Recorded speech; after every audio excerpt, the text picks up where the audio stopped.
welcome to LOA Today. I'm Walt Thiessen. With me today is longtime listener, poet laureate, and tie master Anne-Marie Young. This is your Daily Dose of Happy. We are so happy you decided to join us today. And once again, we are experimenting successfully with a new setup where I've got Zoom connected into StreamYard as we record this, so we can have the music and the intro graphics playing on StreamYard, and we can be talking on Zoom, so we can have the camera work going on there. And, well, that's been the dream that I've had for a while, and I finally think I've gotten there. The only thing I'm not 100% sure about is my computer is, maxed out. So, guys, if I kind of, start cutting out, Emery, give me a high sign, let me know what's going on, because I'm not 100% sure this is going to work perfectly, but it's working right now. I've got some more computer memory on the way. That should help. I think I got there. I think we actually have this You going. superstar. This well done. I mean, how long have I been working on this, to be honest? Oh, yeah, it has been a long time. You've literally been, I want this, I'm working for this. So fair play. Well done for nearly getting there. Yes. Thank you. And I'm trusting that my audio sounds good, because at my end it's a little bit choppy, but you guys have been telling me it sounds good, so I'm... Yeah, I think your picture's slightly delayed, but for listeners on the podcast who aren't watching the video, that's no problem. It sounds good. That's right. Well, I can live with that. So this is good. Yeah, I love this. This is good. Hey, this is finally working the way I want it to. Hey, Tucker, and I got to tell you, when I first read his bio, his profile, I said to myself, my God, this guy's been through everything. I mean, literally, he has been through I thought my 10 years was tough. My 10 years ago, I was in a bad place. Nothing compared to this guy. And yet he smiles, he's happy, he's joyful. And I think I'm going to learn something from him today about how on earth you actually do that. So, Terry Tucker, thank you for joining us on the program. And, oh my goodness, guy, I mean, how do you do it?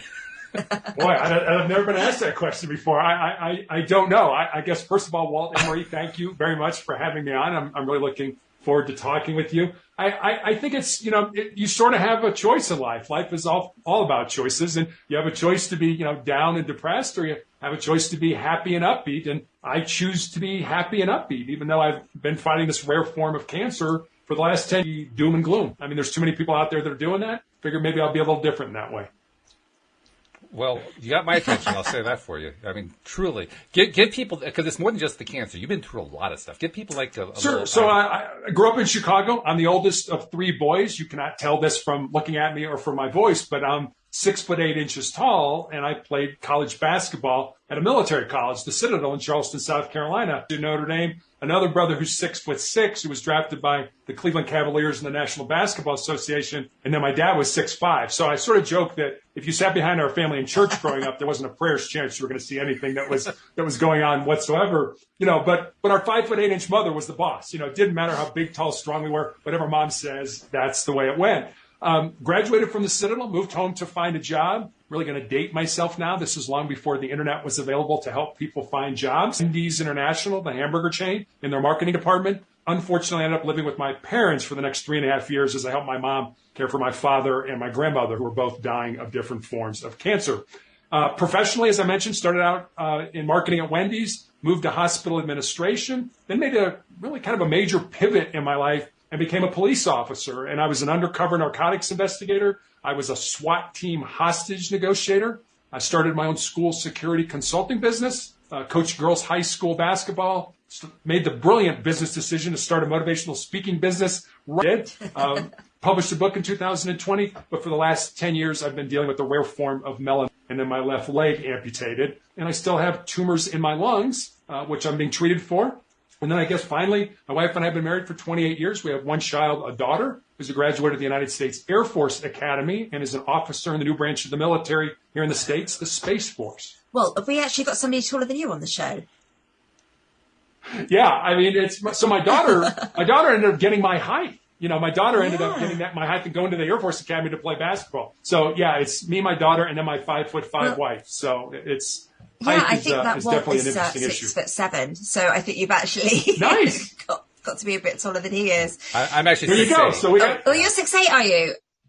No, Walt, did you play ball at all? Sam, I did not. Okay. No, it was not my thing. That's okay. So no. But one of our other co-hosts, who's also in the live stream, Sam. There you go. Yeah. But I'm just so impressed that you've been able to come through everything that you've gone through with such flair and such joy. And I think that's probably the biggest lesson you can teach all of us. So, I mean, I understand what you said. It's important to be joyful no matter what's going on. But that's not easy. That's easier said than done. So how do you do it?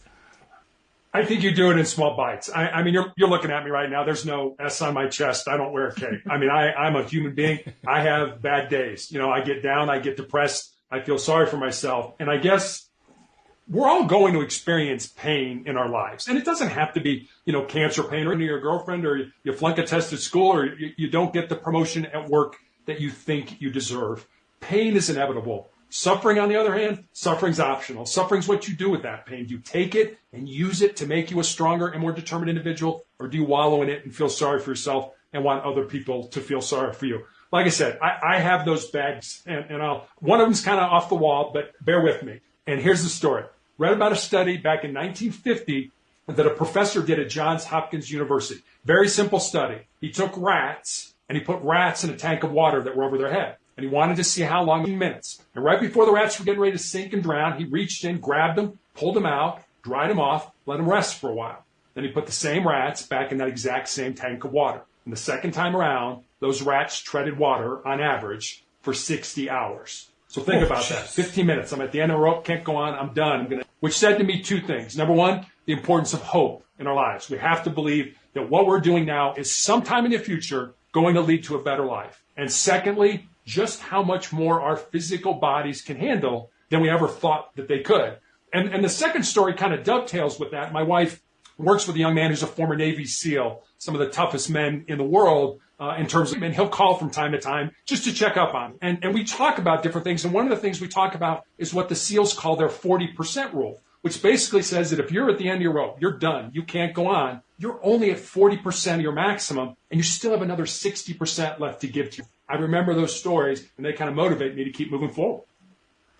I totally get that. By the way, I'm getting a notice from people who are listening to the live stream that the network is not coming through clearly. So that's probably because of my computer being overloaded. So guys, sorry about that for today's episode. We'll straighten that up going forward. As soon as I get the new RAM for the computer, which should be coming fairly soon, hopefully it's on order. As soon as it gets here, everything will clear up. But fortunately, I know that the recording goes through Zoom is going to come out okay. So the actual podcast episode will sound fine. It's just people listening to the live stream, they're going to find it's not quite so good today. So I guess the best thing I could say is after we're done here, we'll be publishing the episode within an hour after that. So, check us out on the podcast because that's really the place to check us out anyway. So with that little bit of homework out of the way, that little bit of a promotional note or whatever you want to call it. Yeah, I love that. I love what you're talking about there. I love how, well, I can't say I'm not really crazy about drowning rats or basically putting them through that. But other than that, I certainly love what they learned from that. That was great. And the fact is, yeah, we really do have capabilities far beyond what we believe we really have. I think that's part of why we're here. We're learning just how powerful we as human beings are. And I think that's actually going to be ongoing for generations. More and more people realizing in more and more ways just how amazingly powerful we are, because that's not what most of us believe. I mean, let's be perfectly honest. Most of us believe we're victims. Most of us believe we're stuck. We can't get anywhere. The world is against us. All this kind of stuff, that we're being defeated, that people are stepping on us, that there are terrible entities in the world. I mean, there's like this long, long laundry list. And yet we're going through this tremendous long-term growth pattern that basically helps us to understand how we really are pretty amazingly powerful. It really is. I think back when I was playing college basketball and my brother who was drafted in the National Basketball Association, a lot of times we'll talk about how, gosh, if we knew back then what we know now in terms of, mental training, physical training and stuff like that, then we were. And I mean, we were pretty decent to begin with. But yeah, I mean, life goes on and we learn new things and we were able to incorporate those into our daily practices and things like that. And it really is amazing. And I kind of agree with you, Walt. I mean, so many people walk around as victims. So many people walk around, I call them comes their way and they're like, oh, no, sorry, I'm good. I can't do that and stuff like that. And at least here in the States, I think we're also big about once that impediment arises, well, we can't do this. Now we got to blame somebody. You got to blame your parents or your mom or, your boss or your station in life or some cancer. People are like, well, who do you blame for that? I'm like, what do you mean? Who do I blame? It's like, well, you got to blame somebody. Then people were like, well, you got to blame God. I mean, God, and I started joking. I'm like, I don't think God got up on a Tuesday morning, checked his to-do list and said, Terry Tucker cancer today. Don't think that happened at all, but it was just, I got cancer. I've done all kinds of genetic testing of all 88 genes that doctors either know of or suspect cause all different kinds of cancer. And I have no mutations in any of my genes, which sort of begs the question, why did I get this? And my doctors, I got it. I've got it. Now I've got to deal with it. So Terry, have you always had this mindset, or is this something that you've learned along the way? I mean, I think as an athlete and, going to a military school and being in law enforcement, I think you have to have a strong mindset. Sure. I mean, I don't think I've had it all along, but I think it's certainly something that I've developed over the years. And, it's a choice. I mean, yes, you have a strong mindset, but on the other hand, it's a choice to have a strong mindset. You can be, as Walt said, a victim. You can be soft. You can do all that stuff and have the world pity you, but the world doesn't owe you. Figure out what that is, use your unique gifts and talents, and go after it with every single thing you have, because the world is going to put all kinds of obstacles in your way. And if you are soft, you're never going to get to your goal. You have to keep going. You have to be resilient. You have to keep moving forward. Powerful. We've talked about here on the program in the past is the question of, do we as beings choose to come into this life, or is it thrust upon us? And I think most of us here on the program have come to the conclusion that we chose to be here. This was not something that, oh my God, I was just thrown into this soup and now I'm trying to, not like the rats in the water, that we were just kind of thrust. We had this thrust upon us. We had to deal with it, and this is just another tortuous test that we're being put through. Rather, we think that we realized, we knew in advance what we were getting into. We knew we were coming into a world of contrast and polarity, where things happen that we don't like, and we did it deliberately. We did it with intention. But I'm curious, where do you sit on that particular fence? I guess I look at it, I talk about a lot of times what's gotten me through this and what I believe are what I call my 3 F's: faith, family, and friends. And, I have a very strong faith in God. And, so as a result, I don't think God gave me cancer, but I do believe God has given me the strength, the courage, the determination to get through this past 10 years of hell, for lack of a better word. And so, I guess I just look at it like, I like being a lifelong learner. I like, learning different things. I had no idea what I was getting and no idea what it was going to be like. But on the other hand, again, I've got a choice. Am I going to learn something here? Am I going to make a difference in somebody else's life? Can I take something positive away from this? And it kind of goes back to pain. When we have pain, and it doesn't have pain, when we have that in our lives, the way I look at it is my pain is going to end someday. It may end through surgery, it may end through medication, it may end when I die. But if I quit, if I give up, if I give into the pain in my life, then pain always will be a part of my life. So I don't know if I signed up for this, but I do believe that a God who, in my religion, in my is love, but knew all the dumb, stupid, crazy, sinful things I was going to do in this world, but loved me enough to put me in here to try to make a difference in his world. I can live with that. I can do the best I can with that, and hopefully get to a point where, he'll be not necessarily proud of me, but I'll be able to someday see him again and say, I did the best I could. Amazing. I think that's about 20 minutes and I'm already emotional with it. So. I understand. Yeah, I feel very much the same way. And it's an impressive attitude to take in the face of all you've dealt with, right? But nevertheless, you've taken the attitude and it pays off for you. I mean, that's also evident. It's evident not only in your story, but it's also evident on your face in the way that you tell this story. And to just talk about what kind of a difference has that made, just having that attitude, what has that accomplished for you? I guess, I don't know. I mean, I'm still here. I started on a clinical trial drug about 2 years ago with a couple other people who are not here. They have passed away since then. And, I guess the way I look at this, and one of the big things I learned from playing teams graduated from college is you learn on a team the importance of being part of something that's bigger than yourself. You realize that if you don't do your job on a team, not only do you let yourself down, but you let your teammates down, your coaches down, your fans down, etc. And if you think about it, the biggest team game that we all play is this game of life. So I am in my lungs that more than likely is not going to save my life, but it very well may save the life of somebody 5 years from now, 10 years from now, based on all the data that the doctors are gleaning from my scans and my blood work and all that kind of stuff. And if that happens, that makes my life, that makes my legacy even more powerful, because I'm going to help somebody out who I'm not even going to meet, who I'm probably going to be long gone by the time that happens. And if that's the... Wow. Yeah. It's mind-blowing. It really is. It's fabulous, but it's mind-blowing. And it's impressive. Thank you. And I don't even know what to say about that. What do you see as, like, let's put it this way. Who do you see as being your team players? You talk about playing on a team and the importance of a team role. But that means you're playing with team players. Who are your team players, do you think? I think my closest team players are certainly, my family. I talk, my faith, my family, my friends. And, I sort of tell the story that when I had my leg amputated in 2020, when I healed, my doctor wanted to start me on chemotherapy. And I asked him, I said, is it going to save my life?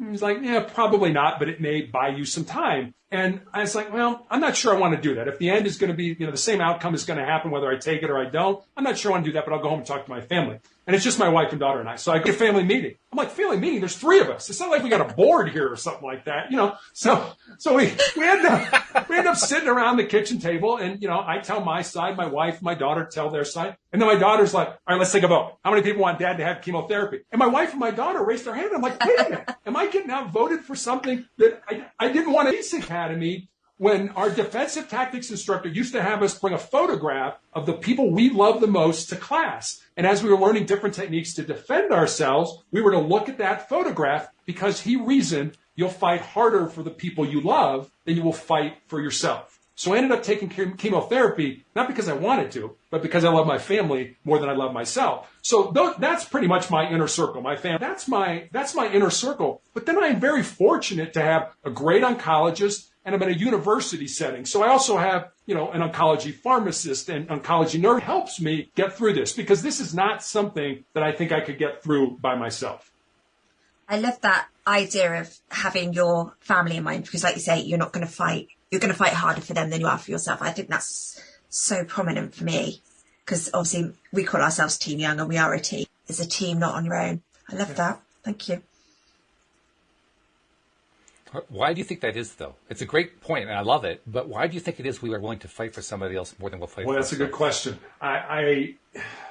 Because I think, and again, this is going to go back to my faith, because I think we've all been put on the face of this earth to serve. That regardless of what we do or how we do it, the overarching point is to serve, whether you believe in God, to serve your creator or to serve your fellow man, to make a difference in your life. And if I can make a difference, that's why I do all these podcasts. It's can my story make a positive difference in somebody taking care of me? When I first met this nurse, she's pretty young. She's about 25. She was working on a unit training. And a couple months ago, she was taking care of me by herself.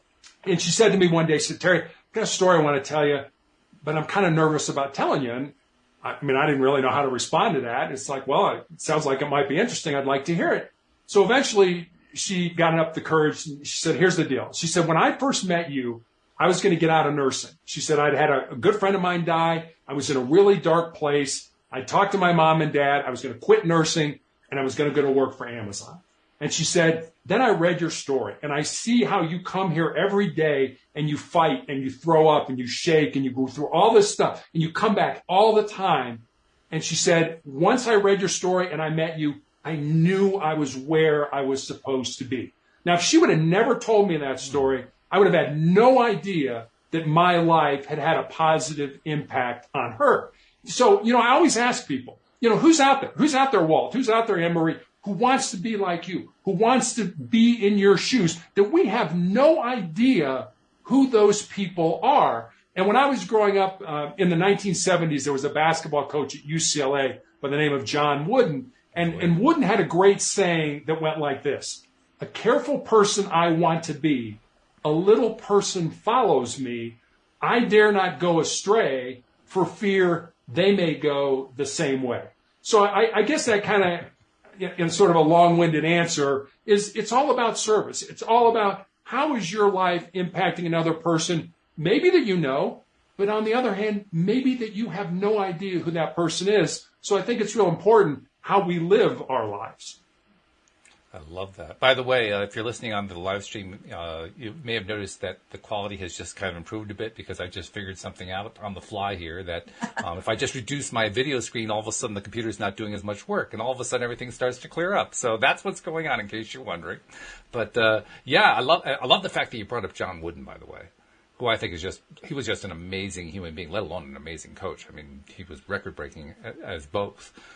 But there's also, in my mind, there's a little bit of a parallel going on there because he taught life lessons. I mean, he brought in to the UCLA basketball program some of the best athletes that the NBA and college basketball and so forth have ever seen. But every one of them, to a man, will tell you about the life lessons, which is what all the best coaches do. Their players afterward will tell you they learned all the best stuff from their college courses, almost more than they learned from their NBA coaches. Not that their NBA coaches weren't any good, but their college coaches were the formative ones. And Wooden was definitely at the top, I would say, of the list of formative coaches.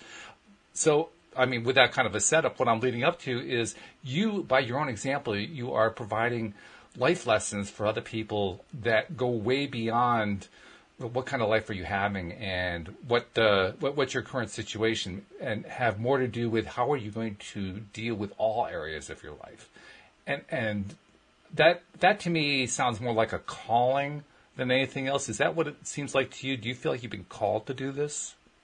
I do in a lot of ways. I sort of look at my purpose or my why or whatever you want to call it, in life. When I was young, it was basketball. I ate, drank, slept basketball. And then as I got into being a young adult, it was to be into law enforcement. I felt that was my calling then. And now I really do feel with whatever time I have left, however much time I have to put as much goodness, positivity, motivation, love back into the world as I possibly can is really what I'm called to do at this point. And, I don't know if it, I guess let me back up. In 2020, I had my leg amputated. I also found out I had these big tumors in my lung. And I had never seen my CAT scan from 2020. And 4 or 5 months ago, my oncologist showed me that CAT scan. And I have no medical background, but, I kind of know like, hey, that looks like a kidney or, something like that. So I was able to sort of look at it, and I had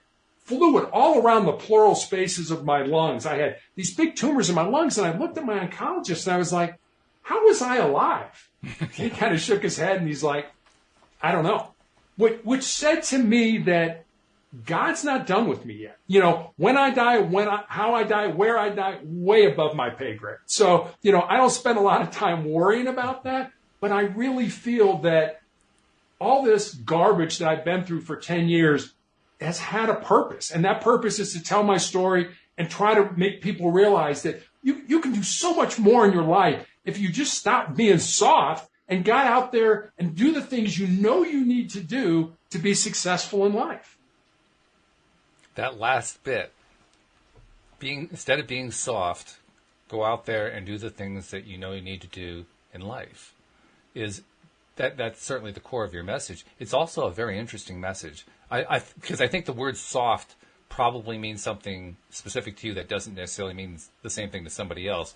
To me, I'm hearing soft in terms of someone who is willing to take control of their own life rather than someone who's going to give up. Whereas some other people might take soft as being, well, you're just a weakling, which is not really the same thing. Exactly. Yeah. And it's probably semantics in a lot of ways, but yeah, are you tough enough to handle what life throws at you? I always, when I had my first knee surgery, I was a child. I was a kid. I was about 14 years old, and things were different then. They didn't have arthroscopic surgery. I was in the hospital for 3 or 4 days, and I remember I ended up getting an infection, and I had a fever and stuff like that, and they were giving me pain medicine. And one night I started to hallucinate, and I was a kid. I was scared, and it's 2:00 in the morning, and I call home, and my mom, God love my mom, the diehard Catholic, I'm like, Mom, and I'm crying, and I'm like, I'm scared. And she's like, open the drawer. There's a rosary in there. Take out that rosary and start saying the rosary. And for me, that was courage. That was strength. That was, I can get through this. And, I lean on my faith a lot through this. And I realize there's a lot of people that don't feel the same way I do. And I get that. And I'm not trying to put my religion or my faith on other people. But I do believe that everything God gives us, He gives us the strength to handle it. You're not going to get something and not be able to handle it. So we're all strong enough to do it. It's just a matter of you want to do it or not. To what degree do you believe each of us has the ability to control and influence our own lives? I guess let me answer that this way. So when I wrote my book, there's sort of that old joke that says, when we talk to God, it's called prayer. When God talks to us, it's called schizophrenia. So God has never talked to me.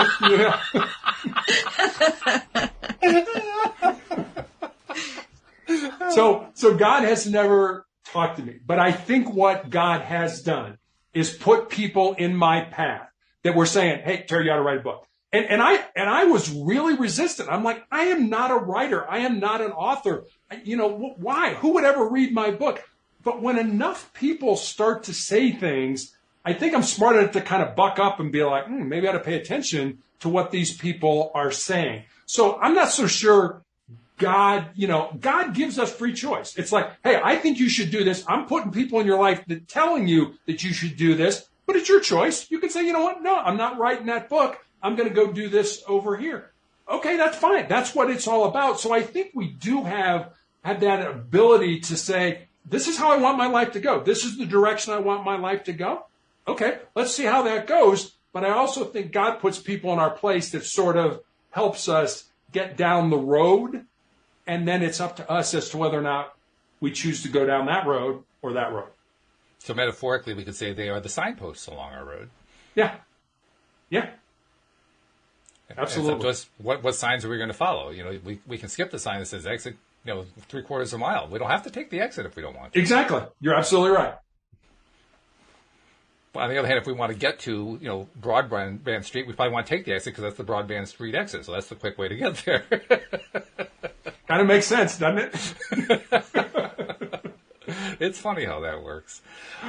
Something else too, when you're telling your story to others, what do you hear to yourself? Usually my big mouth, but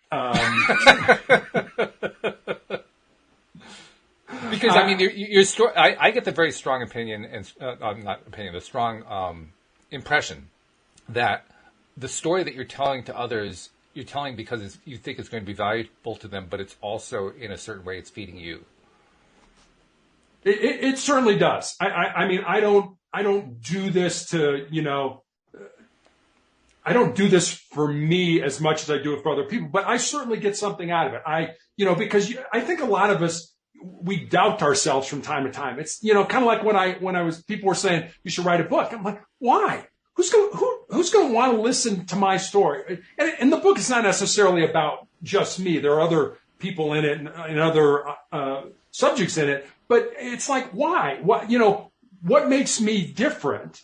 And then when, I start and I sort of go through the 10 years and, I was on a drug for 5 years that every week it gave me flu-like symptoms. And I was on that drug for 5 years. So imagine having the flu every week for 5 years. And that was not a cure for me. That was, as my oncologist used to say, we're trying to kick the can down the road. So when I hear my story, I'm like, yeah. It's sort of the old Winston Churchill quote of, during World War II, if you're going through hell, keep going. It's like, I don't think anybody would say I haven't been through hell, but for me, it's, I got to keep going because I've accumulated all this stuff. And now I'd like to give it to people to say, yeah, you think you got it bad? I know. And believe me, there's always people out there that are worse off than I am. But and whenever I'm feeling sorry for myself, God kind of hits me. I'll never forget that. I was coming out of therapy one day. I was really down. I was depressed. And this guy comes off the elevator and he's got all these IV bags hanging on his wheelchair. He can barely breathe. And I'm like, all right, idiot, you got nothing to worry about because, that guy's 10 times worse off than you do. We can always find people who are worse off than us. And we like to compare suffering. We're great about that. Is my suffering worse than yours? You know what? We all suffer in different ways. And that's fine. So don't try to compare, just like don't try to compare yourself to another human being in a job or, they're smarter, they're better looking, who cares? You weren't born to be them. You got to live your life. The same thing with these people. You're always going to find people that are worse off than you are. But yes, I get something out of telling my story because it energizes me to want to tell it again and hopefully make a difference in somebody's life. I honestly do believe, too, that the more that we tell these stories about ourselves, the more we do feed ourselves. Well, I think in a sense, we're all doing, those of us who pursue either career paths or just interest paths of helping others through our own stories. I think we're talking to all of us. We're talking to ourselves and we're talking to everybody else at the same time. Because, like you said, we are all really, really good at comparing ourselves negatively to somebody else. And, they're worse off than I am, or I'm worse off than they are, and so forth. We don't give a whole lot of attention to how well off we are, which I find to be really interesting. Lately, I've been participating a lot in Facebook groups where people pose questions. I'm having this challenge with this, that, or the other thing. And the thing that really just amazes me about it, and I'm becoming very, very hyper aware of it, is that a lot of these questions, and I'll even go so far as to say a majority of them, are posed by people who don't actually say in the post what they want instead. In fact, there are very many cases where they don't even tell you what it is they're asking for. Even if they ask for it negatively, they're just, it's like there's this belief that you can use social media to just vent stuff out, so I'll just vent stuff out. I'll just complain. I'll just put it out there like that. But we very rarely see people who are really on top of, I know this is not where I want to be right now. Yes, I'm going through all this whatever this crap is that I'm posting about. But there's that rare person who says, beyond that, I want to get to a better place. And here's what that better place looks like. How can I get there? To me, that's the most inspiring kind of story. And I think it's probably inspiring just because we don't see it very often. But we just don't see it very often. It's just not part of our consciousness. So that's why I go back to how when people like you are telling your story, I think you're also helping yourself. You're basically trying to encourage all of us to help ourselves to, where do I want to be instead? What can I do to get there? How can I get there? Is it possible to get there? Can I believe that I can get there? What can I do about it? And I think a lot of that has to do with sort of which handle you grab. I mean, when I go to my therapy, and I go for a week of therapy, I have 2 weeks off, and then I go for a week, and 2 weeks off seems to go by like that. And but when it's ugly, it's painful, it hurts, it's all this kind of thing. But again, going back to, it's something that's bigger than myself. So when I go to therapy, I have two choices. Whenever we go up against something, whenever we're going to do something, you have two choices. Do I have to go to therapy, or do I get to go to therapy? If I have to, I have to go to therapy. It's going to suck. It's just terrible. It's ugly. Or do I get to go to therapy because I know it's going to suck, I know it's going to be terrible, but long term, it's going to be better for me and better for somebody else.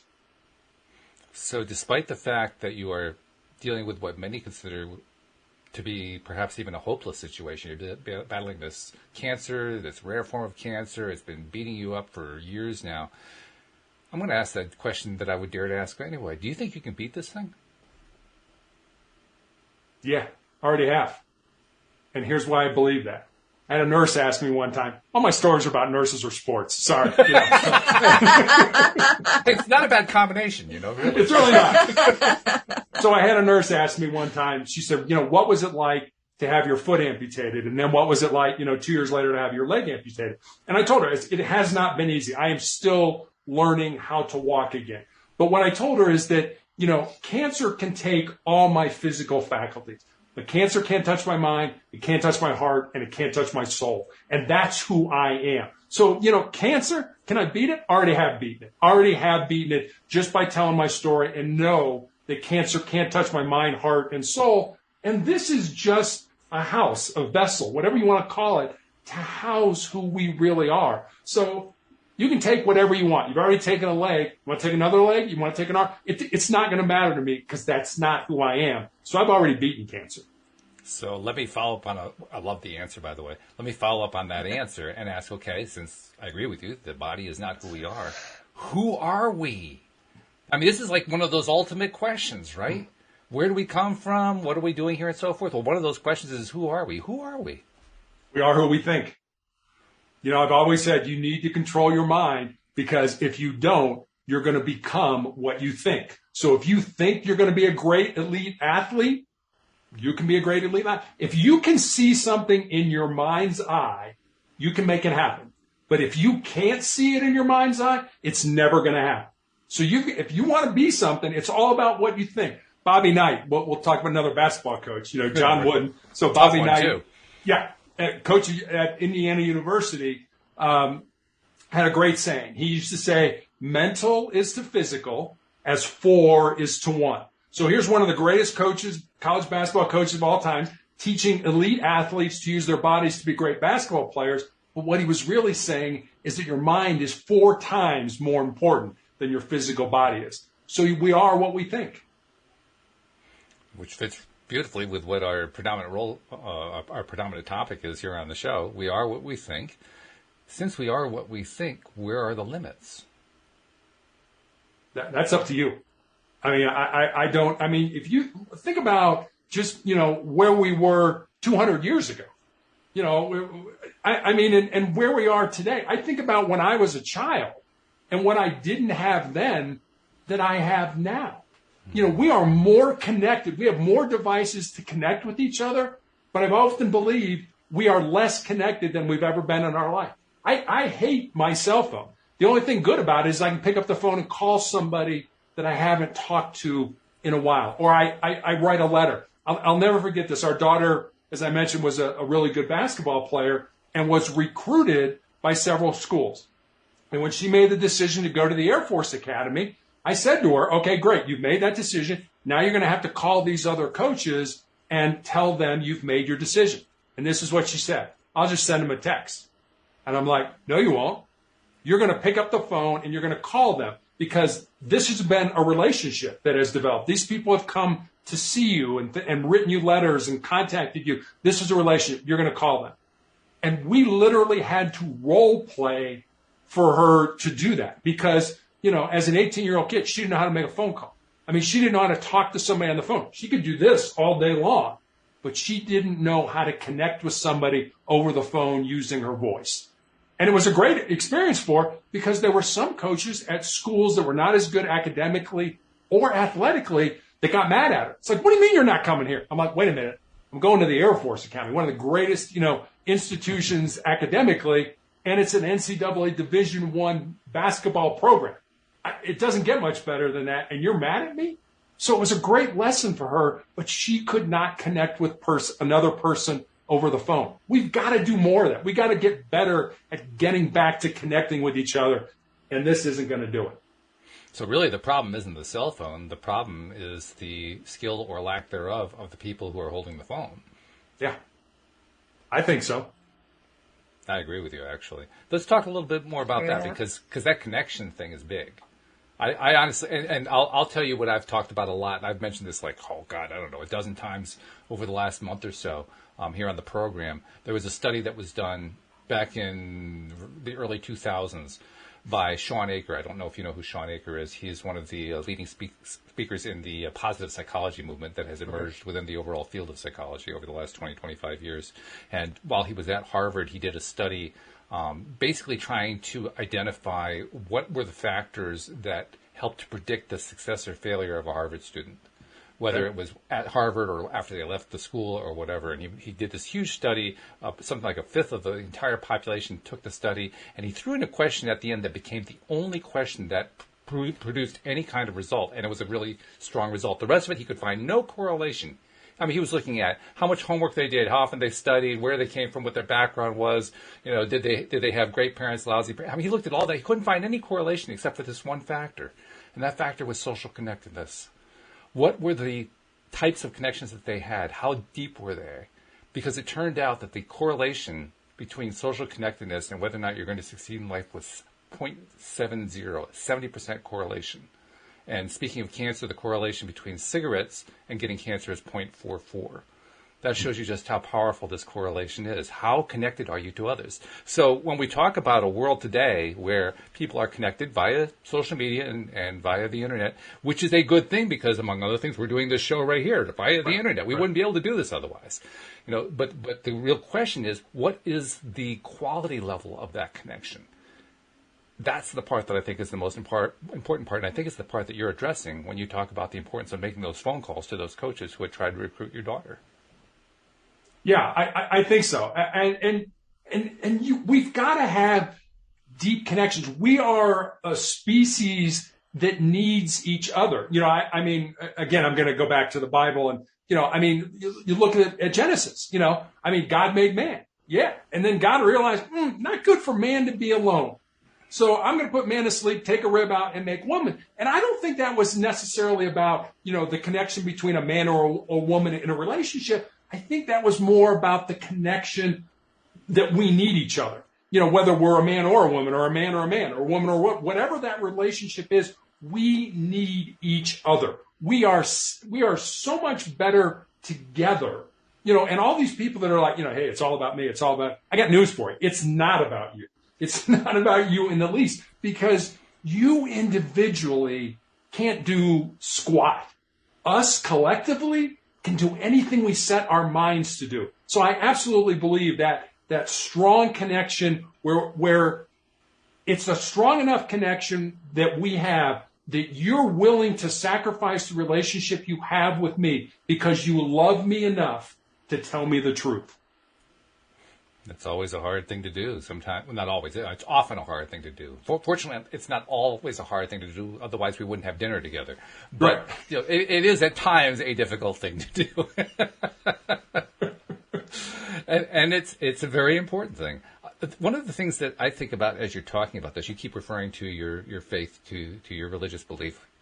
Those of us here who do this show tend to have slightly different belief in the sense that we tend to think of, let's put it this way, Christians tend to think of man being made in God's image, and that in that way, humans are, in a sense, God-like. Here on the show, we talk in terms of everybody being derived from source energy, as we call it. In other words, the energy that creates everything.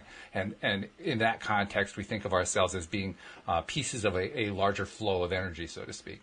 And when I look at it that way, when I think about it that way, what I'm basically saying to myself is, I'm not alone. I was never alone.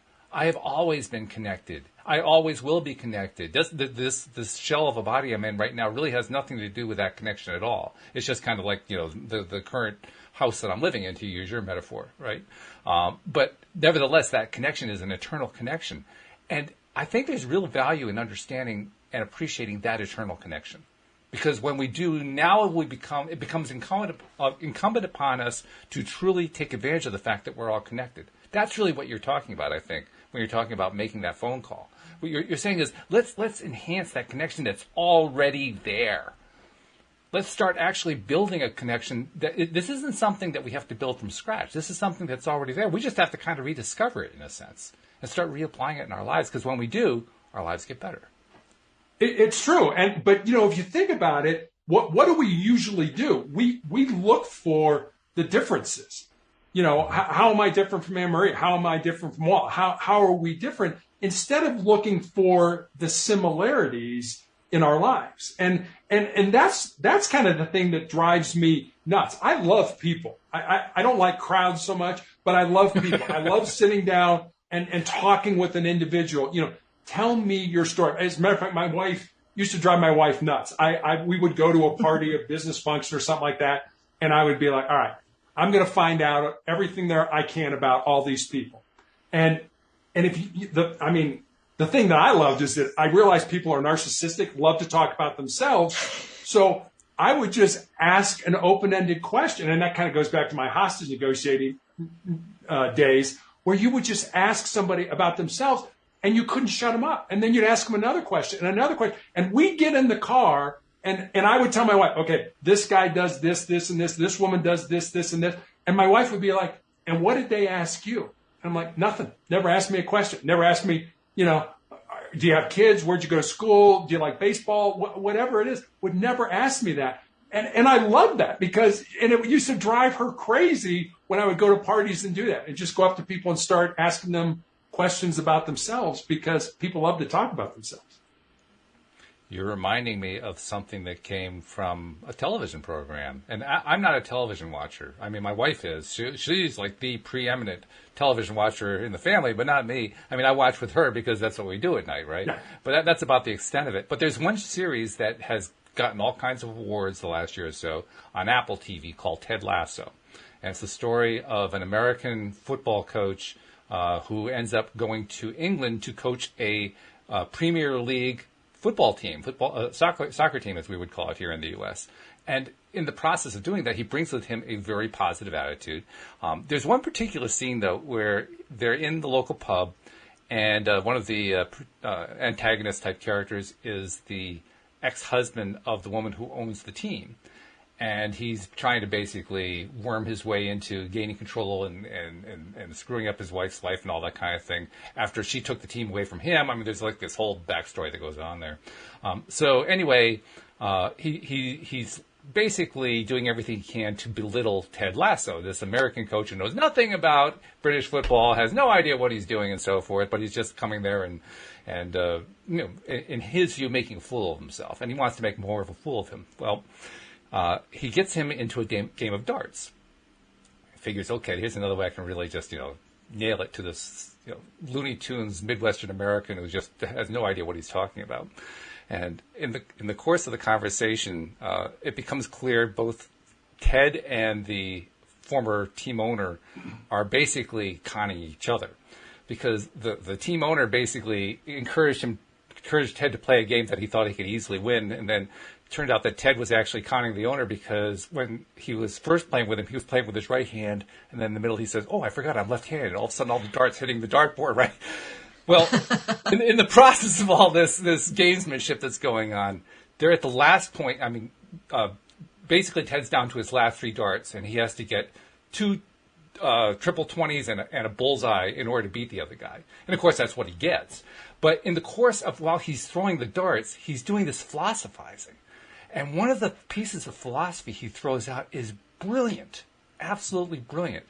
I don't remember what the source was. He cited the source. I don't remember what the source was. But the quote was, "Be curious, not judgmental." And I thought, whoa. I mean, first of all, to see that in a popular television program, but just to see it at all, what a great concept to put out there. And of course, he's doing it in the middle of the scene that everybody's just riveted in their attention to. They want to see how this thing's going to play out. But I thought I'd share that one phrase with you: be curious, not judgmental. Well, it's easy to judge. It's hard to think. If you think about that, it's easy to judge. That's why we do what we do. It's easy to judge, but to sit back and think, maybe what I can learn from you, how we're similar, and things like that. That's a little more difficult. But I can judge you. It's like, I don't like guys that are 6'8" tall because they intimidate me because whatever that you're coming up with, your philosophy, easy to judge. I don't like you because you're whatever. Harder to think, harder to say, what can I learn from you? What do we have in common? We've got so much more in common than we do differently, but we spend so much time on the differences.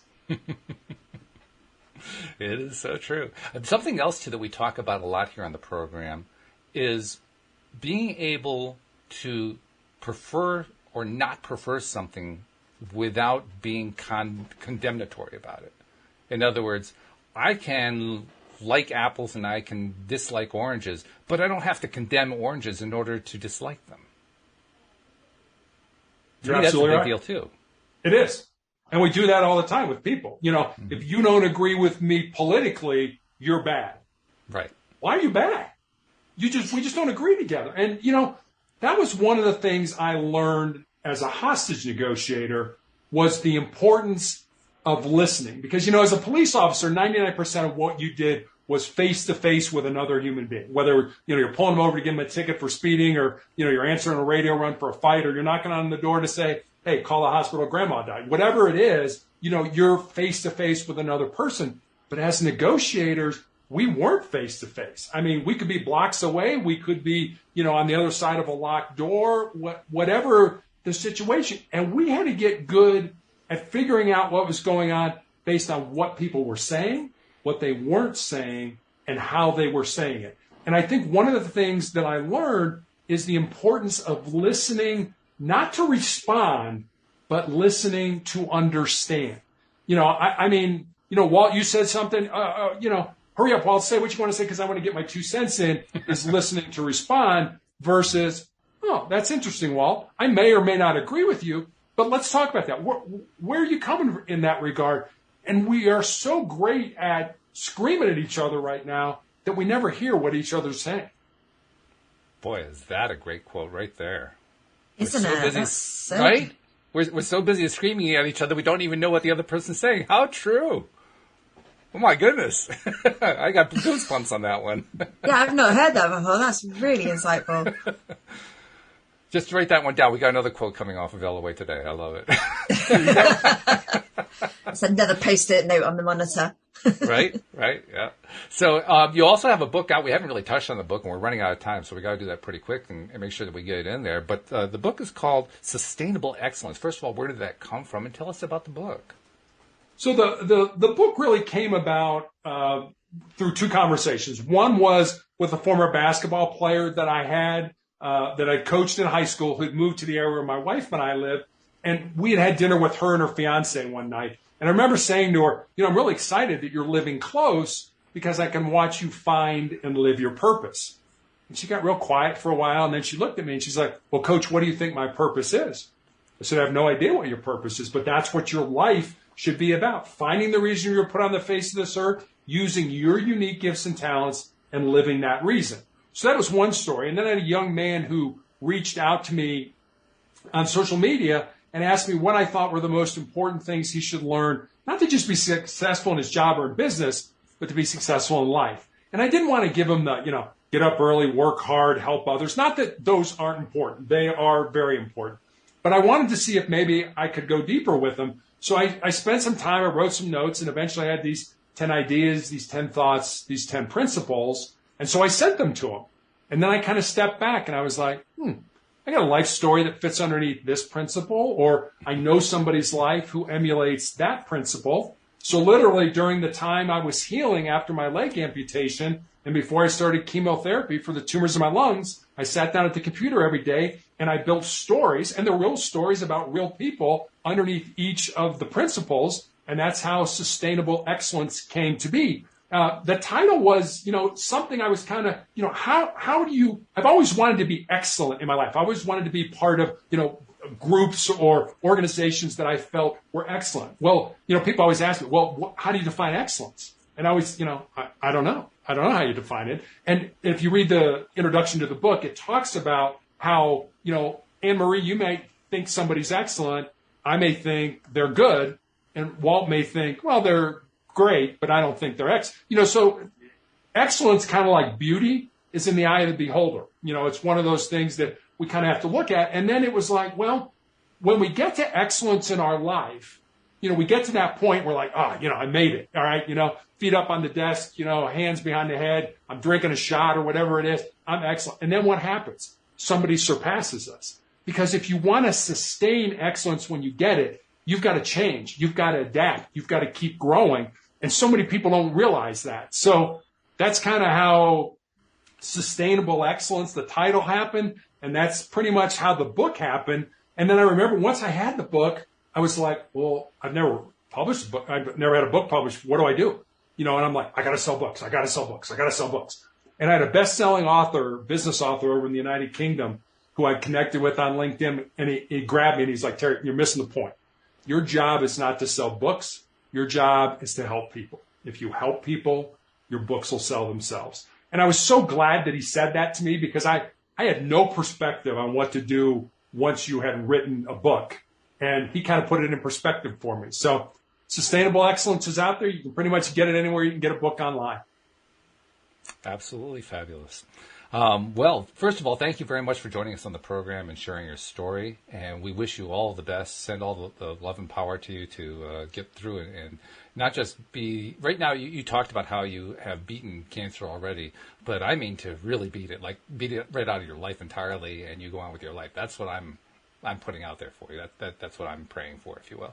So, well, thank you. I mean, prayers mean a lot to me. When people say that to me, I gravitate to that. I can use all the prayers I can get. So thank you very much for that. And thank you for spending the time to share your story because it's a very inspirational story. And I'm so glad that you're continuing to do it and do it. Keep doing it, my friend. It's a good thing you're doing. Thank you very much for having me on. Yeah, thank you very much. Thank you, Anne-Marie, as well. We'll miss you next week, but we'll see you in a couple of weeks. That'll be good when we have you back. Yep. So, and then thank you to our live stream listeners, and thank you to our podcast listeners everywhere, because, hey, without you, we wouldn't have a podcast. We'll see you all next time here on LOA Today. Goodbye, everybody.